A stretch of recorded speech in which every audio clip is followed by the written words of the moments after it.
What's up, my people? Welcome to Fellowship Bible Church's Sermon Spotlight, where we're coming at you each and every week with a fresh weekend to debrief in an effort to send biblical truth. What better way to do that than by the power of conversation? I'm one of your hosts, Caleb Pearson. Joining me in the host spotlight this week, Miss Abby Lindeberg. Abby, how are you? Good. Good. How are you? Very good.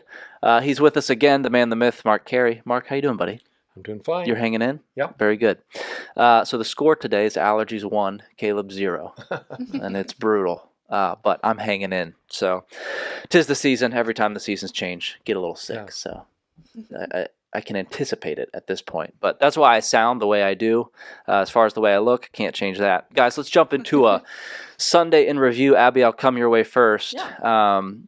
Abby, why don't you just give us a 3-page synopsis on perfectly interpreting Daniel 9 and all the years for us? That'd be very So helpful. that we don't have to say much. Let me just pull up a recording real quick. Yeah, we're just gonna watch the sermon. So, yeah. Yeah, no, it was definitely a hard passage. I remember leaning over to Jeremy at one point and being like, "Are you following? Am I following? Are we on this? How's it going?" Checking in.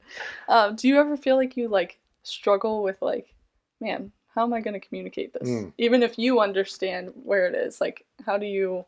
Yeah, well, the old saying is if there's that? a mist in the pulpit, there's a fog in the pew. Yeah. So if it's not clear here, Yeah. then you're not going to be able to communicate it.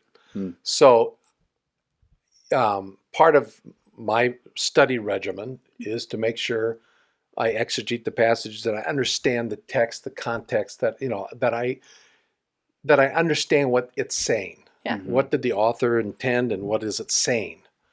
What does it mean? Observation, interpretation, and then how does it apply? That can be, for sermon development, there's a fourth thing, and it is how do you communicate it then? You can observe the text, you can interpret it, and you come up with applications, but how do you package it and communicate it? I talked with a friend of mine a couple weeks ago back in Nebraska, a pastor who's teaching through the book of Revelation. And he's saying he's taught it before, but he's saying even to preach today in 2024 is different than it was 20, 30 years ago. And part of it is the audience. Part of it is, a large part is the audience, because the question of communication, and you're communications guru, question of communication is, first of all, understand who is the audience. My old homiletics professor, Haddon Robinson at Dallas Seminary, said you got to exegete the audience as much as you exegete the text.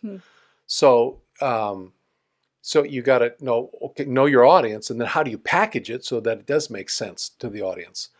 And when you deal, like my friend is dealing with Revelation or this stuff in Daniel, even Acts, every scripture is so deep, and there's just layers of understanding, meaning to it, that it's always a challenge to say, how am I going to package this so that it makes sense? And I've taught this before, and I've taught the whole passage, verses 24 through 27. I knew that wasn't. I've also taught it before where I've gone to 4 or 5 different sessions in the same passage. Yeah. I'm doing this in 2 weeks. So that then, if you go into minutia, well then you're going to lose people. It's just they don't want the minutia. I think a few weeks ago I made the comment, okay, there you are. You're a single mom trying to raise 2 kids, and you're wondering, what does this have to do with life? A beast with looks with 10 horns. So yet Caleb brought it up in his sermon. All Scripture is inspired by God, and it's profitable. So it's a challenge, and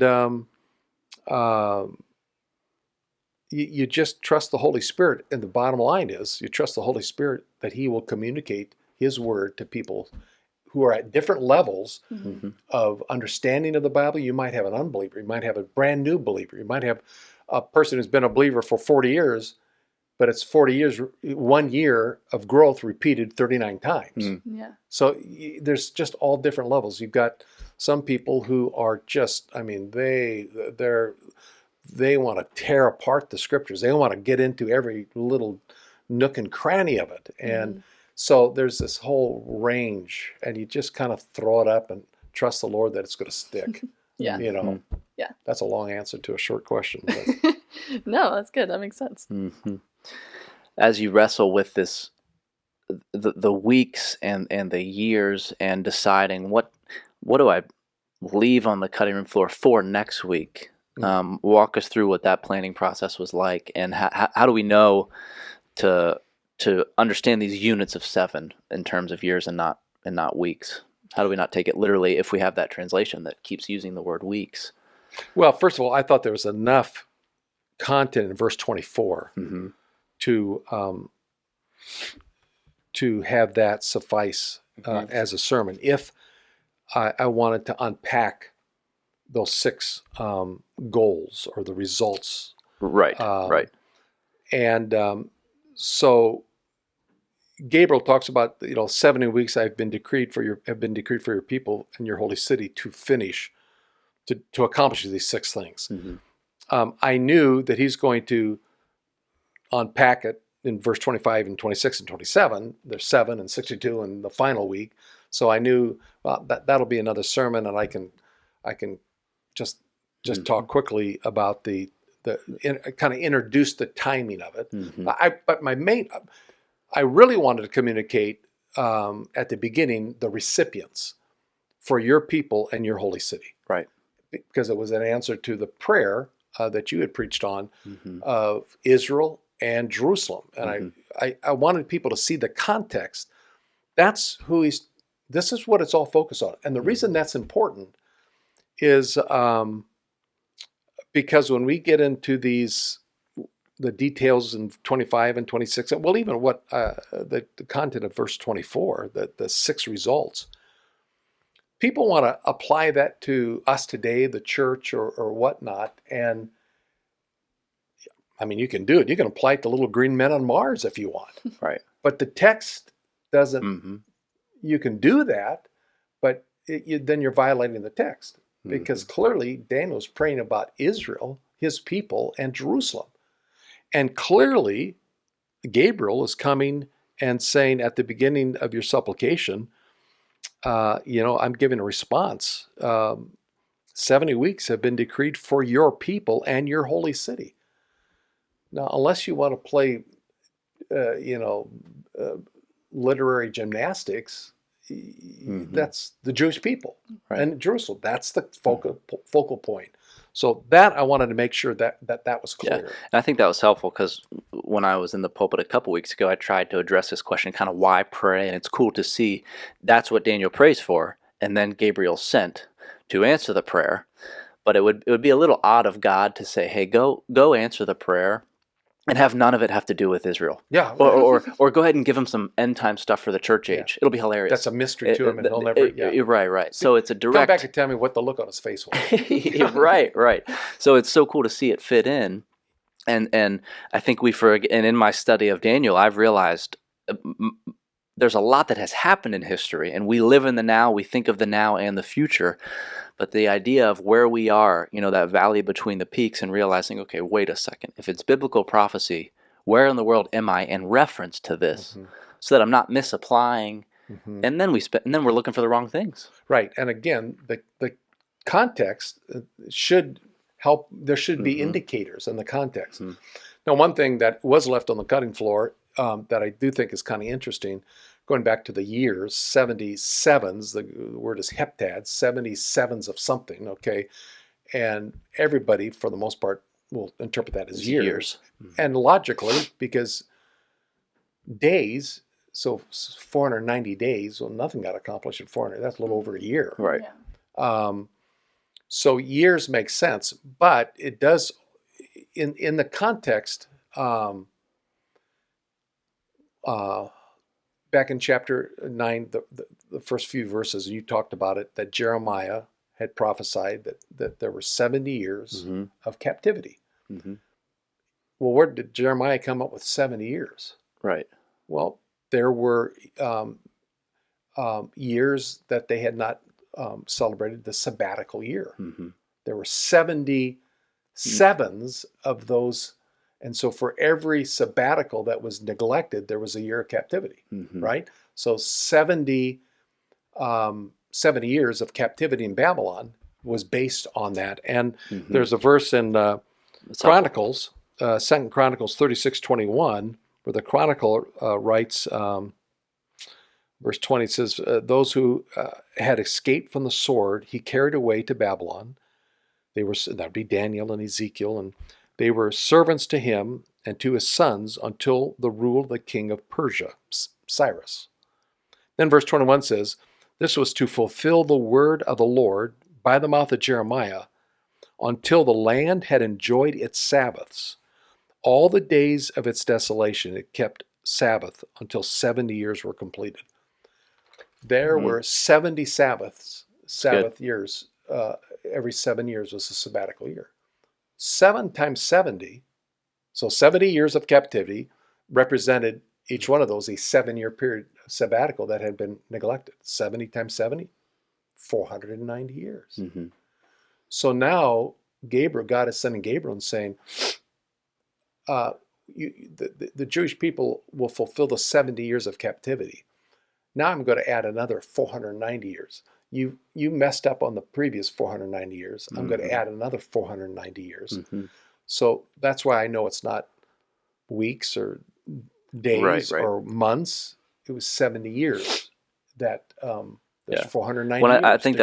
I think that's so cool, but be important to remember that God's not teasing Jeremiah along and then Daniel, and then he's changing his mind, and then switching to another prophecy, and then changing his mind. Like, it all does fit together. does. Inconsistent. Which, and I don't know what it was like for you to sit through this past weekend sermon, but you kind of begged that question, like, wait a second, it was supposed to be 70 years. Daniel was in a 68th potential year. Mm-hmm. And now we're getting this new thing. Like, people believe still that this deism, God's distant and he's changing his mind and he's watching the world and frustrated and then switching things up. Mm-hmm. And it can kind of read like that if we're not connecting the dots. And I think that's why Don's coming to ultimately do what he does this summer. But it just, man, how important it is to have sound biblical studies so that we don't just grab something and...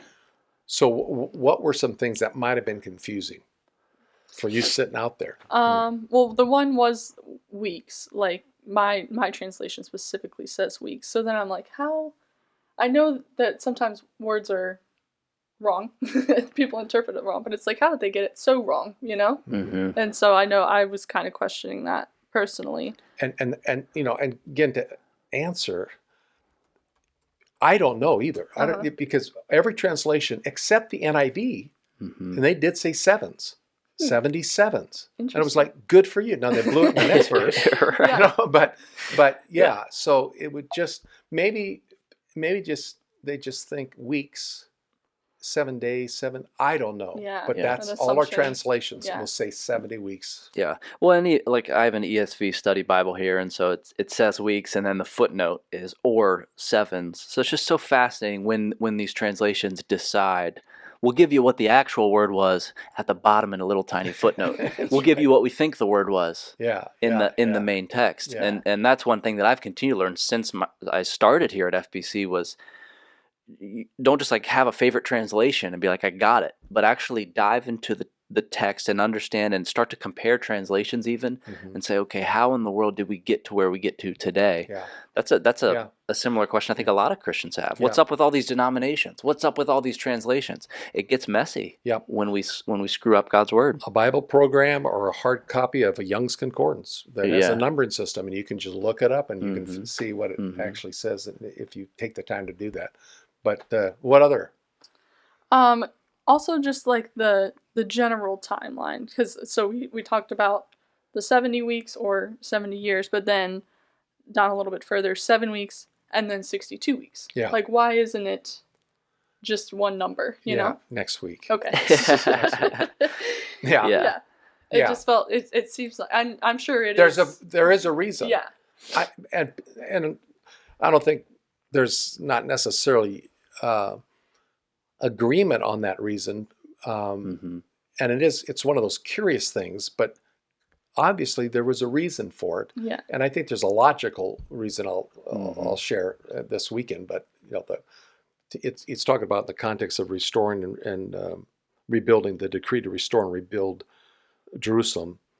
That first 7 weeks would probably be that 49 years, I mean, it probably took about 50 years to get the process done. Mm-hmm. So there's probably a historical reason Yeah.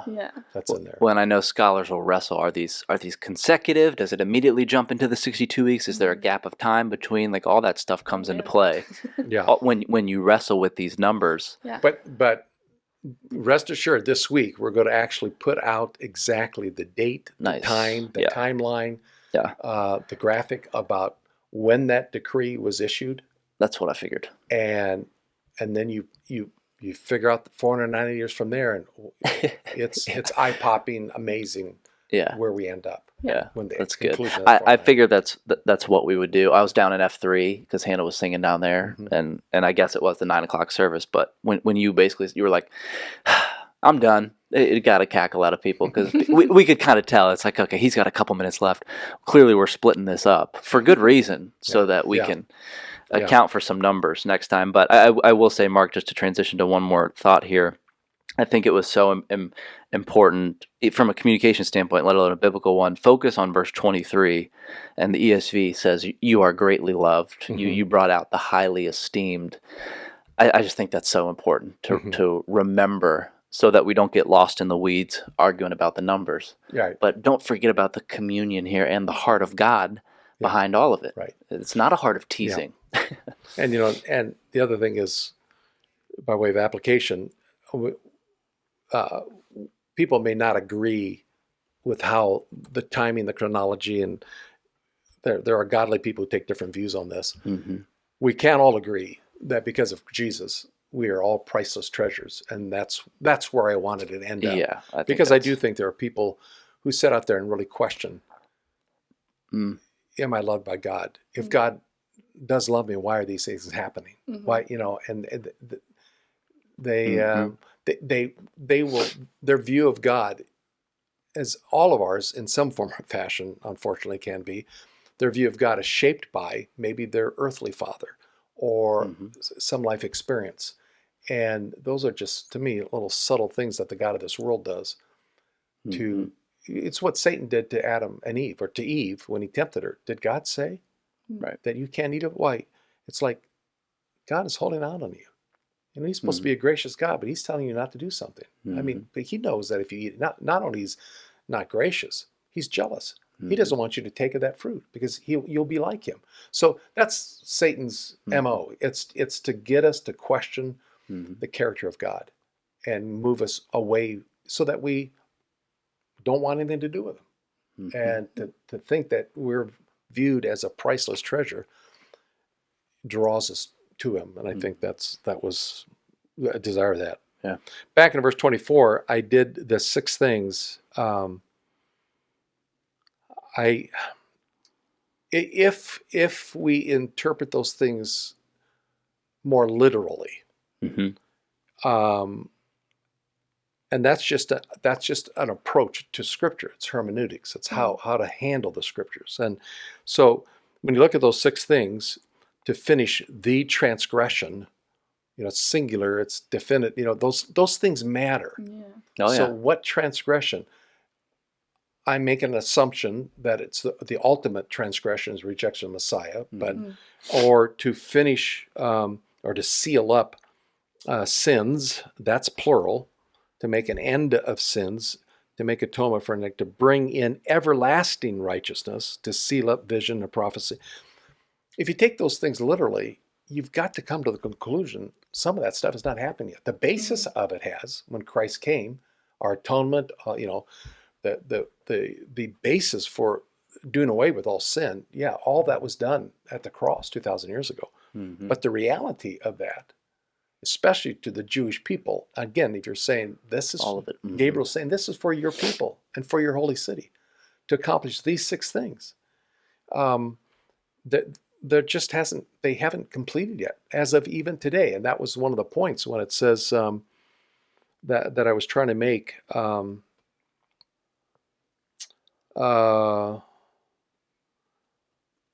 can't remember what the point was, but it was the idea that was it where it talked about sin, the wage of sin is death.